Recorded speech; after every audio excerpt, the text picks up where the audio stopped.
Okay, today we are. Let's see if I'm recording. Okay, alright.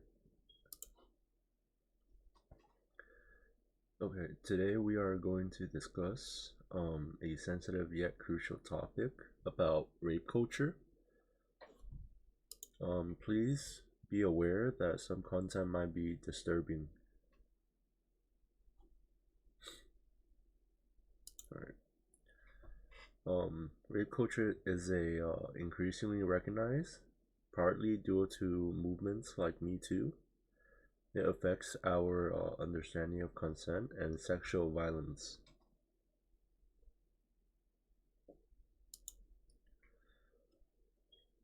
Um, Rape culture is a complex. It's woven into daily life, languages, and interactions, subtly normalizing sexual violence.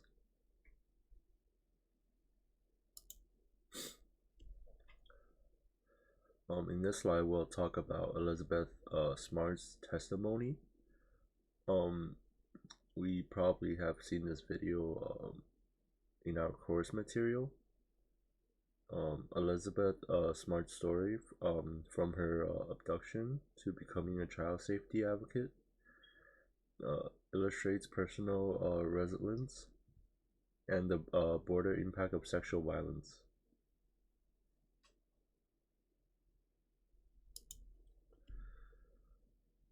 Historical context slide.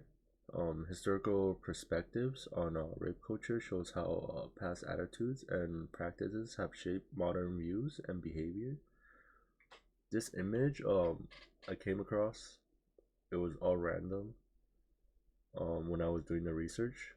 I feel like this really shows how it shapes our modern perspective of rape culture.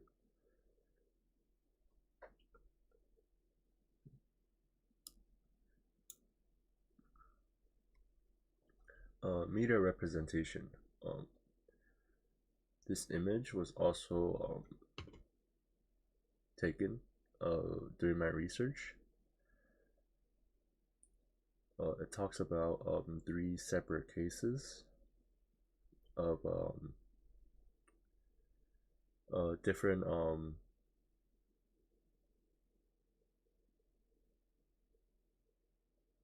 sorry, trying to get the word in my head. um, Talk about three different cases where women have been sexually assaulted or raped by men.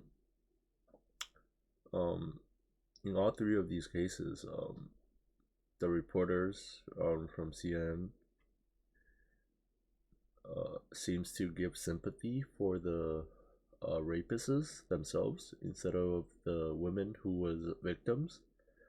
As said, as you can see here, they have not said anything to help the victims. Instead, they say things like "poor young men with a bright future are being locked up,"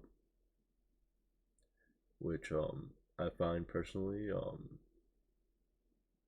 really sad, of course, because they are portraying this sympathy for the criminals themselves instead of applying sympathy for the victims who were assaulted or raped.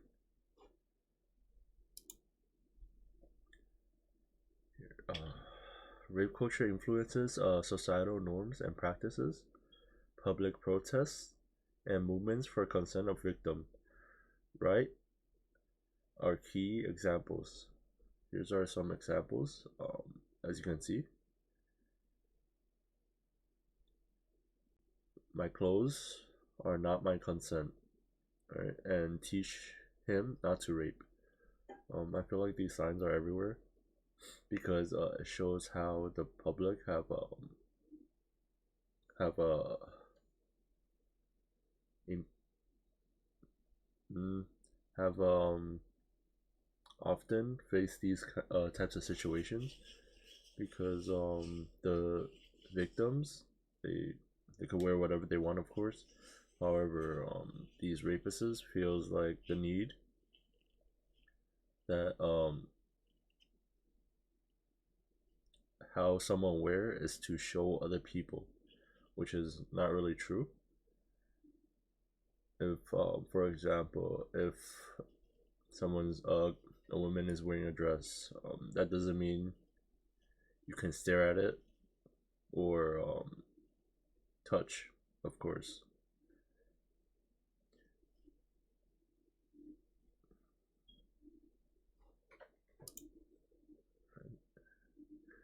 Challenging the norm slide. Many are actively fighting against rape cultures, innovate and innovatives like a male actor experiencing harassment, raise awareness.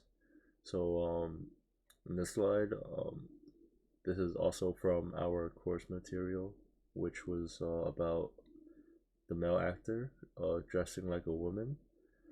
Well, he was on the streets.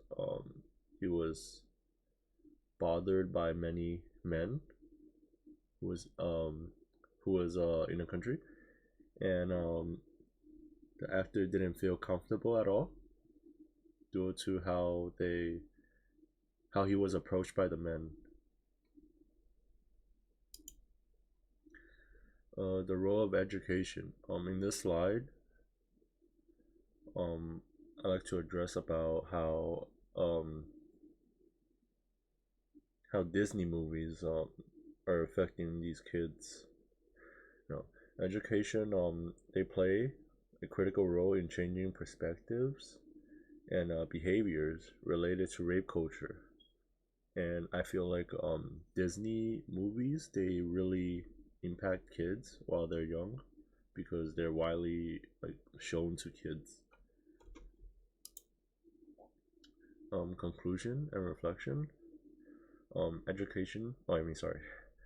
We've seen how many rape culture permits society is crucial to continue discussing, educating, and acting to change this normalization. Um, it's hard for a single person to change this matter.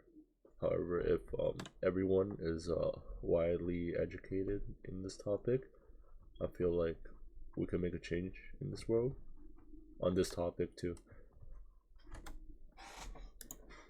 These are the questions. To what extent do social attitudes and media representation assist in perpetrating rape culture, and how can it be arrested? The other question: how can educational institutions contribute to fight against rape culture, and what courses of policy should be established for student education and protection? This is my sites and sources. Thank you. This is the end of my presentation.